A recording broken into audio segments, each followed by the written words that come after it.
ሰላም ጤና ይስጥልኝ። የቮያ ቴሌቪዥን ተከታታዮች የዕለተ ማክሰኞ ዜናዎችን ይዘን ቀርበናል። እስከ መጨረሻው እንድትከታተሉን በአክብሮት እንጋብዛለን። ዜናዎቻችን በቶሎ እንዲደርሷችሁ ከታች ያለውን የደውል ምልክት ይጫኑ። ለፈጣን መረጃ ቮያን ይምረጡ።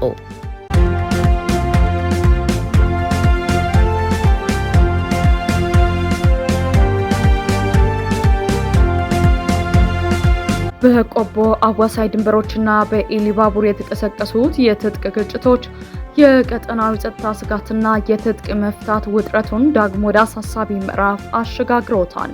በአማራና በትግራይ ክልል አዋሳኝ በሆነው የቆቦ አካባቢ ላለፉት 2 ቀናት ከፍተኛ የትጥቅ ግጭቶች እየተካሄዱ መሆናቸውን የአካባቢው ምንጮች ገለጹ። ይህ በሰሜኑ የሀገሪቱ ክፍል የተቀሰቀሰው ወታደራዊ ፍልሚያ በደቡብ ምዕራብ ኦሮሚያ በኢሊባቡር ዞንም በተመሳሳይ ቀናት ከቀጠለው የትጥቅ ግጭት ጋር የተናበበ መልክ ያለው መሆኑ በሀገሪቱ አጠቃላይ ሰላምና መረጋጋት ላይ አዲስ የስጋት ጥላ ጥሏል።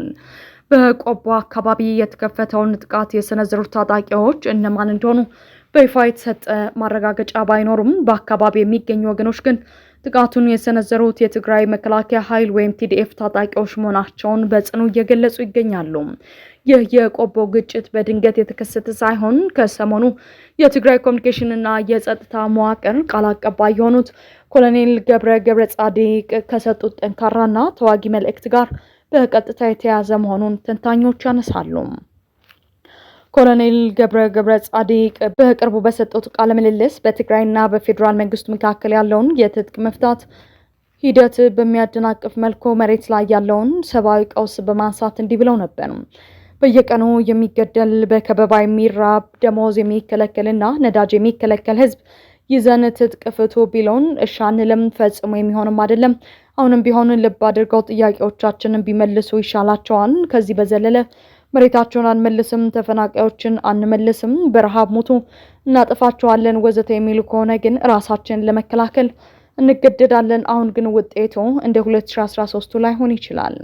ይህ የቃል አቀባዩ ቀጥተኛ ማስጠንቀቂያ መሬት ላይ ወደ ነበረው የትጥቅ ግጭት መለወጡ ከፕሪቶሪያው የሰላም ስምምነት ማግስት የነበረውን አንጻራዊ መረጋጋት ሙሉ በሙሉ አደጋ ላይ የጣለ አሳሳቢ ክስተት ሆኗል። የቲዲኤፍ መዋቅር ጥያቄዎች ካልተመለሱ ራሱን ለመከላከል ኃይል ለመጠቀም ዝግጁ መሆኑን ማሳየቱ የቀድሞ አውዳሚ ጦርነት ትዝታን በንጹሃን ዜጎች ዘንድ ዳግም ቀስቅሷል። በሌላ በኩል ከሰሜኑ ጦርነት ጋር በተናበበ መልኩ በኦሮሚያ ክልል ኢሊባቡር ዞንም ላለፉት 2 ቀናት በትጥቅ ቡድኖችና በጸጥታ ኃይሎች መካከል ከባድ ግጭቶች እየተካሄዱ መሆኑ ታውቋል። ይሁን እንጂ በአካባቢ ባለው የኮሚኒኬሽን መቆራረጥና የደህንነት ስጋት ምክንያት በግጭቱ የደረሰው ሰብአዊና ቁሳዊ ጉዳት መጠን እስካሁን በውል ለማወቅ አልተቻለም። የፖለቲካና የደህንነት ታዛቢዎች እንደሚሉት በሀገሪቱ 2 የተለያዩ አቅጣጫዎች ወይም በሰሜንና በደቡብ ምዕራብ በተመሳሳይ ጊዜ እንዲህ ያሉ የትጥቅ ግጭቶች መባባሳቸው የሀገሪቱን መከላከያ ኃይል ትኩረት ለመከፋፈል ታስቦ የተደረገ ስትራቴጂካዊ አካሄድ ሊሆን እንደሚችል ይገምታሉ። ከተለያዩ ክልሎች መንግስታትም ሆነ ከፌዴራል የደህንነት መዋቅር እስካሁን የተሰጠ ግልጽ መግለጫ የሌለ ሲሆን ይፋዊ ዝምታው መሬት ላይ ያለውን ስጋትና የተዛቡ መረጃዎች መስፋፋትን ይበልጥ እያወሳሰበው ይገኛል።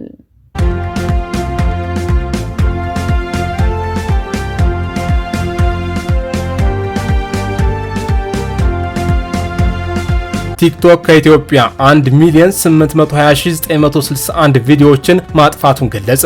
የማህበራዊ ሚዲያ ተቋም የሆነው ቲክቶክ የ2025 4ኛ ሩብ ዓመት ሪፖርቱን ይፋ ያደረገ ሲሆን በዚህም ደንብ በመተላለፍ ያጠፋቸውን ቪዲዮዎች ብዛትም ገልጿል። በመላው ዓለም ከኦክቶበር ወር እስከ ዲሴምበር ወር ድረስ ከ175 ሚሊዮን በላይ ቪዲዮዎችን ማጥፋቱን የጠቀሰው ቲክቶክ ከዚህ ውስጥ 1,820,961 ያህል የኢትዮጵያ መሆናቸውን አስታውቋል። ከዚህ ቀደም ይፋ ባደረገው የ3ኛ ሩብ ዓመት ሪፖርት ላይ ከኢትዮጵያ ከ3 ሚሊዮን በላይ ቪዲዮዎችን ማጥፋቱን ማስታወቁ የሚታወስ ነው። ዛሬ ይፋ በሆነው የ4ኛው ሩብ ዓመት ሪፖርቱ ከፍተኛ መጠን ያለው ቪዲዮ ያጠፋው ከአሜሪካ መሆኑን ገልጾ ብዛታቸውም ከ10 ሚሊዮን እንደሚበልጥ አስረድቷል። ከኢትዮጵያ ጎረቤት ሀገራት መካከል ከኬንያ 820,000 ቪዲዮ፣ ከሱዳን 1.4 ሚሊዮን፣ ከሶማሊያ 970,000 ቪዲዮዎችን ማጥፋቱን ሪፖርቱ ጨምሮ ገልጿል።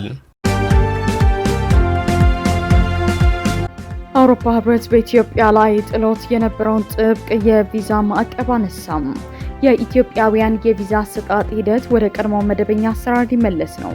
የአውሮፓ ህብረት ምክር ቤት እንደ አውሮፓውያን አቆጣጠር በ2026 በኢትዮጵያ ዜጎች ላይ ጥሎት የነበረውን ጥብቅና ገዳቢ የቪዛ መመሪያ ሙሉ በሙሉ ለማንሳት መወሰኑን በይፋ አስታውቋል። ይህ ውሳኔ የተላለፈው ማዕቀቡ የተጣለበትን ዓላማና መሬት ላይ ያለውን ተጨባጭ ለውጥ በጥልቀት ከመረመረ በኋላ ነው። የአውሮፓ ህብረት እንደ አውሮፓውያን አቆጣጠር በ2022 ባደረገው ግምገማ በህገወጥ መንገድ አውሮፓ ውስጥ የሚኖሩ የኢትዮጵያ ዜጎችን መልሶ ከመቀበልና የጉዞ ሰነድ ከማዘጋጀት ጋር ተያይዘው ከኢትዮጵያ መንግስት በኩል የነበረው ትብብር በቂ አይደለም የሚል ድምዳሜ ላይ ደርሶ ነበር። ይህንን ተከትሎ የኢትዮጵያ መንግስት በትብብር ዙሪያ አስፈላጊውን ማሻሻያ እንዲያደርግ ለማበረታታት ታስበው የህብረቱ ምክር ቤት እንደ አውሮፓውያን አቆጣጠር ሚያዝያ 29 ቀን 2024 ባሳለፈው ኢምፕሊሜንቲንግ ዲሲሽን 2024-1341 በተሰኘው መመሪያ መሰረት በቪዛ ህጉ ላይ የተወሰኑ መብቶችን በጊዜያዊነት አግዶ ቆይቷል። በዚህ ማዕቀብ ምክንያት ላለፉት 2 ዓመታት በኢትዮጵያውያን ላይ ተፈጻሚ ሆነው የቆዩት ጥብቅ ገደቦች በርካታ ነበሩ። ከነዚህ መካከል ለቪዛ አመልካቾች የሚቀርቡ የሰነድ ማስረጃዎችን መስፈርት የማላላት መብት መታገዱ፣ ለዲፕሎማቲክና ለአገልግሎት ፓስፖርት ባለቤቶች የሚደረገውን የቪዛ ክፍያ ነጻ የማድረግ አሰራር መቋረጡ፣ መደበኛው የቪዛ ማመልከቻ ማቀነባበሪያ ጊዜ ከ15 ቀናት ወደ 45 ቀናት ከፍ እንዲል መደረጉ፣ እንዲሁም ከአንድ በላይ መግቢያ የቪዛ ፈቃዶችን የመስጠት አሰራር መታገዱ በዋነኝነት የሚጠቀሱ ነበሩ። የአውሮፓ ህብረት ኮሚሽን ማዕቀቡ ከተጣለ በኋላ የኢትዮጵያን አፈጻጸም ተከታታይ ግምገማ ሲያደርግ የቆየ ሲሆን ኮሚሽኑ ባቀረበው የቅርብ ጊዜ ምዘና ውጤት መሰረት ኢትዮጵያ በአውሮፓ ህብረት አባል ሀገራት ግዛት ውስጥ በህገወጥ መንገድ የሚገኙ ዜጎቿን ማንነት በመለየት የአደጋ ጊዜ ጉዞ ሰነዶችን በማውጣትና የመመለስ ሂደቶችን በዘላቂነት በማደራጀት ረገድ ከፍተኛና ቀጣይነት ያለው መሻሻል ማሳየቷ ተረጋግጧል። በዚህ ምክንያት በኢትዮጵያ ላይ የተጣለው የቪዛ ማዕቀብ ከእንግዲህ አስፈላጊ ሆኖ ባለመገኘቱ የህብረቱ ምክር ቤት ጥብቅ ገደቦችን ጥሎ የነበረውን የቀድሞውን መመሪያ ሙሉ በሙሉ የሚያፈርስ አዲስ ህግ አውጥቷል። የአዲሱ የቪዛ ማዕቀብ ማንሻ ውሳኔ ለአባል ሀገራቱ በግል ከተረጋገጠበትና ማሳወቂያ ከተደረገበት ቀን ጀምሮ ወዲያውኑ በተግባር ላይ የሚውል ይሆናል። ይህም በኢትዮጵያውያን ላይ ተጭኖ የነበረውን የቪዛ መጓተትና ጥብቅ መስፈርቶችን በማንሳት የቪዛ አሰጣጥ ሂደቱ ወደ ቀድሞ መደበኛና የተቀላጠፈ አሰራር እንዲመለስ ያደርገዋል። በበረከት ገበሬዋና በሌሎች ተከሳሾች ላይ የተመሰረተው የከባድ ሙስና ክስ መዝገብ በፍርድ ቤት መታየት ጀመረ። በከባድ የሙስና ወንጀል የተከሰሱ 10 ግለሰቦችን የክስ መዝገብ የፌዴራል ከፍተኛ ፍርድ ቤት አንደኛ የሙስና ወንጀል ችሎት ትናንትና ሰኞ ግንቦት 11 ቀን 2018 ዓ.ም ተመልክቷል። ፍርድ ቤቱ በሰኞው የችሎት ውለው ቀደም ብለው በቁጥጥር ስር የዋሉ 6 ተከሳሾች በቀረበባቸው የክስ መነሻ ላይ ያዘጋጁትን የክስ መቃወሚያ የተቀበለ ሲሆን በዚህ የክስ መቃወሚያ ላይ መርምሮ ብይን ለመስጠት ለሰኔ 1 ቀን 2018 ዓ.ም ተለዋጭ ቀጠሮ ሰጥቷል። በተጨማሪም ፍርድ ቤቱ በዚሁ መዝገብ ስር ከ6ኛ እስከ 10ኛ ተራ ቁጥር ላይ የተጠቀሱትንና በአሁኑ ወቅት በቁጥጥር ስር ያልዋሉ ተከሳሾችን የፌዴራል ፖሊስ በአስቸኳይ ፈልጎ ለሰኔ 1 ቀን 2018 ዓ.ም ለችሎቱ እንዲያቀርብ ጥብቅ ትዕዛዝ አስተላልፏል። በዚህ የፍርድ ቤት መዝገብ ከተካተቱት ፖሊስ እንዲያቀርባቸው ትዕዛዝ ከተሰጠባቸው ተከሳሾች መካከል በቲክታክ ማህበራዊ ገጽ ላይ በረከት ገበሬዋ በሚል ስም የምትታወቀው በረከት ወርቁ አንዷ ናት። ተከሳሽ በረከት ወርቁ ከቀናት በፊት በማህበራዊ ሚዲያ ፕላትፎርም ላይ ባደረገችው ቀጥታ ስርጭት ቃለ ምልልስ በአሁኑ ወቅት በአየርላንድ መዲና ደብሊን እንደምትገኝ በይፋ መናገሯ ይታወሳል። ይህንን የፍርድ ቤት ጥብቅ ትዕዛዝ ተከትሎ የፌዴራል ፖሊስ ከአየርላንድ መንግስትና ከዓለም አቀፍ የፖሊስ ድርጅት ኢንተርፖል ጋር በመተባበር ተጠርጣሪዋን በቁጥጥር ስር አውሎ ወደ ሀገር ውስጥ ሊያመጣ እንደሚችል የህግ ባለሙያዎች እየገለጹ ይገኛሉ። የህግ ባለሙያዎቹ የዚህን አይነት ዓለም አቀፍ የሰዎችን አሳልፎ የመስጠት ሂደት ቀደም ሲል በኢትዮጵያ የተተገበረበት አሰራር ያስታውሳሉ። ላብነትም እንደ አውሮፓውያን አቆጣጠር በ2010 በደቡብ አፍሪካ በተዘጋጀው የዓለም ዋንጫ ወቅት በርካታ ኢትዮጵያንን ወደ ስፍራው እልካለሁ በሚል የማጭበርበር ስራ በመስራት የብዙዎችን ገንዘብ በልቶ የነበረው አስካሉካን የተባለ ድርጅት ባለቤት አቶ ግርማይ ገብረ ሚካኤልን የፌዴራል ፖሊስ ከጀርመን ሀገር አሳልፎ በመቀበል ለህግ ማቅረቡን እንደማሳያ ጠቅሰዋል። በሲዳማና ኦሮሚያ አዋሳኝ አካባቢዎች ዳግም የተቀሰቀሰው ግጭት ሰብአዊ ቀውስ እየፈጠረ ነው። የሁለቱ ክልሎች የጸጥታ ኃይሎች መግባትም ተኩሱን ማስቆም አልቻለም።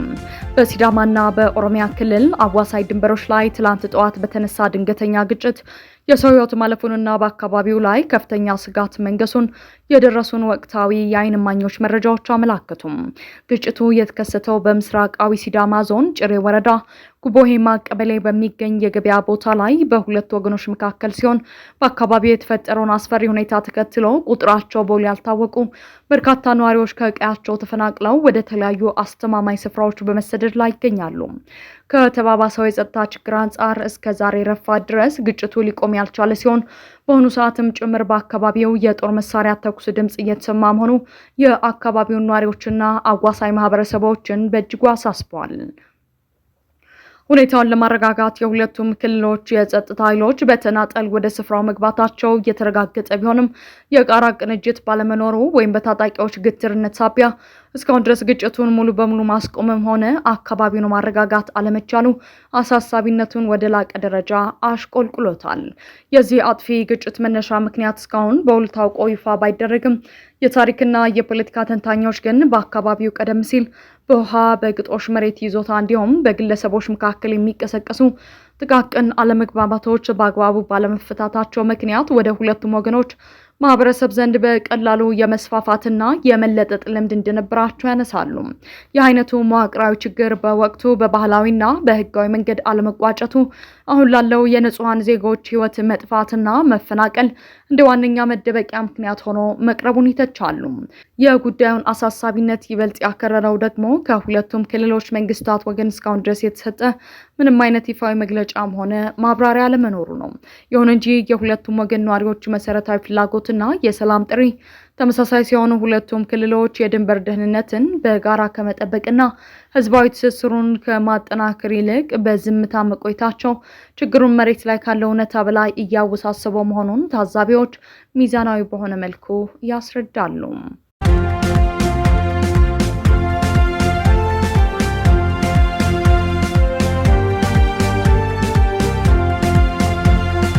በደቡብ አፍሪካ የሚገኙ የውጭ ሀገር ዜጎች የደርባን ፖሊስ ጣቢያን መጠለያ እንዲሰጣቸው ጠየቁ። ከፍተኛ ቁጥር ያላቸው የውጭ ሀገር ዜጎች በዛሬው ዕለት ወደ ደርባን ፖሊስ ጣቢያ በመሄድ መጠለያ እንዲሰጣቸው ጥያቄ አቅርበዋል። እነዚህ ዜጎች በሚኖሩበት አካባቢ እየደረሰባቸው ያለው ዛቻ እንዳሳሰባቸውም ገልጸዋል። አንዳንዶች በፖሊስ ጣቢያው አካባቢ ማደራቸውንም አስታውቀዋል። አንድ የዲሞክራቲክ ኮንጎ ዜጋ ሲናገር ከጁን 30 በፊት አገሪቱን ለቀን እንድንወጣ ተነግሮናል። እነዚህ መጤ ጠል የሆኑት ሰዎች ከዚያም በፊት እንድንወጣ ይፈልጋሉ። ቤታችን ድረስ እየመጡ ካልሄዳችሁ እንገላችኋለን እያሉን ነው ካለ በኋላ ለደህንነቱ በመስጋቱ ከነቤተሰቦቹ መጠለያ ፍለጋ ፖሊስ ጣቢያ ለመሄድ መገደዱን አስረድቷል። አንዳንዶች ለደቡብ አፍሪካ ዜና አገልግሎት በሰጡት መግለጫ ደግሞ የተሰደዱት በአገራቸው ውስጥ ሰላም በመጥፋቱ መሆኑን ገልጸው ወደ አገራቸው መመለስ እንደማይችሉም ተናግረዋል። የደቡብ አፍሪካ ስደተኛ ድርጅቶች በጉዳዩ ላይ መንግስት ጣልቃ እንዲገባ እየጠየቁ ይገኛሉ። ይሁን እንጂ እነዚህን በሺ የሚቆጠሩ የውጭ ሀገር ዜጎች ፖሊስ አስለቃሽ ጭስ በመጠቀም ከፖሊስ ጣቢያው እንዲበተኑ አድርጓል። በኬንያ እየተደረገ የነበረው ስራ ማቆም አድማ ለአንድ ሳምንት እንዲቋረጥ ስምምነት ላይ ተደረሰ። በነዳጅ ዋጋ መናር በኬንያ የተጀመረው የስራ ማቆም አድማ እንዲቋረጥ ስምምነት ላይ መደረሱን ሮይተርስ ዘግቧል። እንደ ዘገባው አድማው የተቋረጠው የአውቶቡስና የሚኒባስ ባለቤቶች ማህበራት ከመንግስት ጋር ባደረጉት ጊዜያዊ ስምምነት መሰረት ነው። ትላንት በተነሳው አድማና ይህን ተከትሎ በተፈጠረው አመጽ ቢያንስ 4 ሰዎች ሲገደሉ ወደ 30 የሚጠጉ መቁሰላቸው ይታወሳል። የኬንያ የሀገር ውስጥ ሚኒስተር ኪፒቾምቧ ሞርኳማን እንደገለጹት በተፈጠረው ስራ ማቆም አድማ የተነሳ በመላው ሀገሪቱ በሚኖሩ ዜጎች ህይወት ላይ ከፍተኛ ችግር የፈጠረ ሲሆን በመሆኑም አድማው ለአንድ ሳምንት እንዲቆም ስምምነት ላይ ደርሷል። በዚህ የአንድ ሳምንት ጊዜ ውስጥ መንግስትና የትራንስፖርት ዘርፉ ማህበራት ተጨማሪ ውይይቶችን እንደሚያከናውኑም አስረድተዋል። በትላንትናው ዕለት መንግስትና ማህበራቱ ድርድር ተቀምጦ የነበረ ሲሆን ሳይስማሙ መለያየታቸው ታውቋል። ለዚህም ምክንያት የሆነው ደግሞ መንግስት በ1 ሊትር ቤንዚን ላይ ወደ 10 ሽሊንግ ለመቀነስ ሀሳብ በማቅረቡ ሲሆን ማህበራቱ ደግሞ በ1 ሊትር ላይ 46 ሽሊንግ እንዲቀነስላቸው በመጠየቃቸው ነበር። ዩናይትድ አረብ ኤምሬትስ ጥቃት የሚሰነዝሩባት ድሮኖች መነሻ ኢራቅ መሆኑን አስታወቀች። የዩናይትድ አረብ ኤምሬትስ መከላከያ ሚኒስቴር ባለፉት 48 ሰዓታት ውስጥ 6 ድሮኖችን ማክሸፉን አስታወቀም። እነዚህ ድሮኖች የሀገሪቱን ሰላማዊ መሰረተ ልማትና ወሳኝ አካባቢዎች ኢላማ ያደረጉ መሆናቸውን ገልጾ ሁሉንም ምንም አይነት ጉዳት በማያደርስ መልኩ ለማክሸፍ መቻሉን አስረድቷል። ከትላንት ወዲያ ሜ 17 ቀን 3 ድሮኖች ተልከው ሁለቱን ማክሸፍ መቻሉን የገለጸው መግለጫው ሶስተኛው ግን በባክራህ ኒውክሌር ጣቢያ ግቢ አካባቢ በሚገኝ ጄኔሬተር ላይ ወድቆ እሳት እንዲነሳ ማድረጉን አውስቷል። ጨምሮም ባደረገው ምርመራ የእነዚህ ሁሉ ድሮኖች መነሻ የኢራቅ ግዛት መሆኑን እንደደረሰበት ገልጿል። ይህ በእንዲህ እንዳለ ሳውዲ አረቢያ እሁድ ዕለት ከኢራቅ የተነሱ 3 ድሮኖችን ማክሸፏን ማስታወቋ ይታወሳል። ገልፍ ኒውስ እንደሚገልጸው ከኢራቅ ውስጥ ሆነው እነዚህን ድሮኖች የሚልኩት ፖፑላር ሞቢላይዜሽን ፎርስስ በሚል ጥላ ውስጥ የተሰባሰቡ ታጣቂ ኃይሎች ናቸው።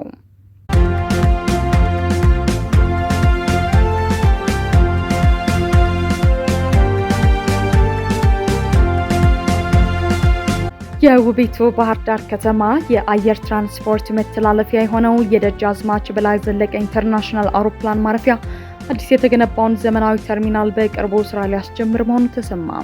ይህ ግዙፍ ፕሮጀክት የኢትዮጵያ ኤርፖርቶች ድርጅት የአውሮፕላን ማረፊያዎችን ለማስፋፋትና ለማዘመን ከያዛቸው ቀዳሚ እቅዶች መካከል አንዱ ሆኖ የተገነባ ነው።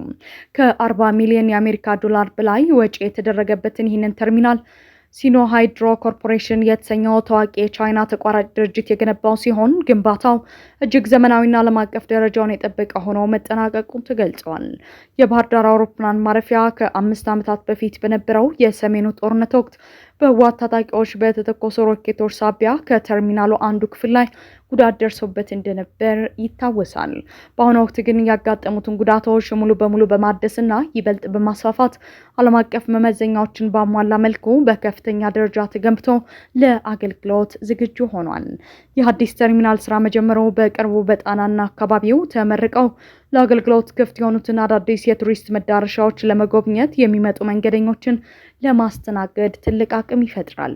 በተጨማሪም በባህር ዳር ዓለም አቀፍ ስታዲየም የሚካሄዱ ትልልቅ ስፖርታዊ ውድድሮችና እንግዶችን በብቃት ለማስተናገድ ብሎም ለአካባቢ ማህበረሰብ ዘላቂና የተቀላጠፈ የጉዞ አገልግሎት ለመስጠት የሚያስችል መሆኑን የወጡ መረጃዎች ይጠቁማሉ።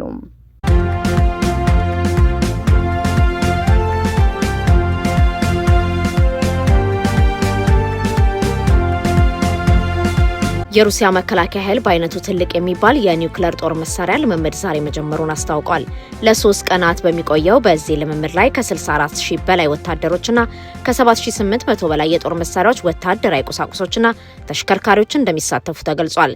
ከነዚህ መካከል 200 ሚሳኤል ማስወንጨፊያዎች፣ ከ140 በላይ የጦር ጀቶች፣ 73 ጀልባዎች፣ 13 ባህር ሰርጓጅና 8 ሚሳኤል ተሸካሚ ባህር ሰርጓጅ መርከቦች እንደሚገኙበት የሩሲያ መከላከያ ሚኒስቴር አስረድቷል። እንደ መግለጫው በዚህ ልምምድ ላይ የተለያየ አይነት የፓላስቲክና ክሩዝ ሚሳኤሎችን የማስወንጨፍ ሙከራም የሚከናወን ሲሆን ዓላማውም ወረራ የሚከሰት ከሆነ የጦር ኃይል በኒውክሌር ጦር መሳሪያ ብቃት ያለው እንዲሆን ለማዘጋጀት መሆኑ ተገልጿል። በዚህ ልምምድ ወቅት በቤላሩስ በተቀመጠው የኒውክሌር ጦር መሳሪያ ጥምር ስልጠና የሚከናወን ይሆናል። ይህ በእንዲህ እንዳለ የቤላሩስ መከላከያ ኃይል በበኩሉ ከሩሲያ ጋር በመሆን የኒውክሌር ጦር መሳሪያ ልምምድ እያከናወነ መሆኑን አስታውቋል።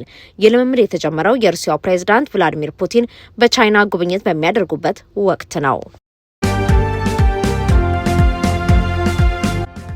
ኢራን ያቀረበችው አዲስ የሰላም ሐሳብ ይፋ ሆነ። በኢራንና በአሜሪካ መካከል ያለውን ግጭት ለመፍታት በሚል ኢራን አዲስ የሰላም ሐሳብ ማቅረቧ መግለጿ ይታወቃል። በፓኪስታን በኩል የቀረበው ይህ ምክረ ሐሳብ ዘላቂ ሰላምን ሊያመጣ ይችላል በሚል በብዙዎች ተስፋ የተጣለበት ነው። አዲሱ ሐሳብ ምን እንደሆነ የተገለጸ ባይኖርም የምክረ ሐሳቡን ዝርዝር ዛሬ አንድ የኢራን ሚዲያ ይፋ ማድረጉን ገልፍ ኒውስ ዘግቧል። እንደ ዘገባው በአዲሱ ምክረ ሐሳብ ውስጥ የአሜሪካ ወታደሮች ሊባኖስን ጨምሮ በኢራን አቅራቢያ ካሉ ቦታዎች እንዲወጡ፣ በአሜሪካና እስራኤል ጦርነት ለደረሰው ውድመት ካሳ እንዲከፍል፣ ማዕቀብ እንዲነሳና የታገደው ገንዘብ እንዲለቀቀው የሚሉ ይገኙበታል። እንዲሁም ኢራን በመርከቦቿ ላይ በአሜሪካ የተጣለው ማዕቀብ እንዲነሳና የኒውክሌር ኃይል ማመንጨት እንቅስቃሴዋ በዓለም አቀፍ የአቶሚክ ኤጀንሲ ቁጥጥር ስር ሆኖ እንዲቀጥል የሚሉ ሀሳቦችን ማካታለች። እንደ ገልፍ ኒውስ ዘገባ አዲሱ የኢራን የሰላም ሀሳቦች ከዚህ ቀደም ከቀረቡት እምብዛም የተለዩ አይደሉም። እነዚህ ደግሞ የፕሬዝዳንት ትራምፕ ፈጽሞ ተቀባይነት የሌላቸው በሚል መግለጻቸው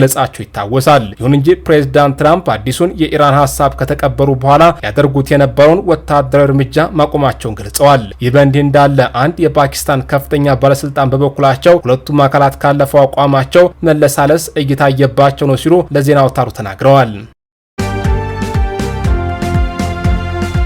በ2027 ለሚከናወነው የአፍሪካ ዋንጫ የምድብ ድልደላ ዕጣ የማውጣት ስነ ስርዓት ዛሬ ተከናውኗል። በካይሮ በሚገኘው የግብጽ እግር ኳስ ፌዴሬሽን ዋና ጽሕፈት ቤት በተካሄደው በዚህ ድልደላ ኢትዮጵያ ከሱዳን፣ ሞዛምቢክና ሴኔጋል ጋር ተደልድላለች። ጎረቤት ሀገር ኤርትራ ደግሞ ከኬንያ፣ ደቡብ አፍሪካና ጊኒ ጋር ስትደለደል፣ ሶማሊያ ደግሞ ከአይቮሪ ኮስት፣ ጋናና ጋምቢያ ጋር ተመድባለች።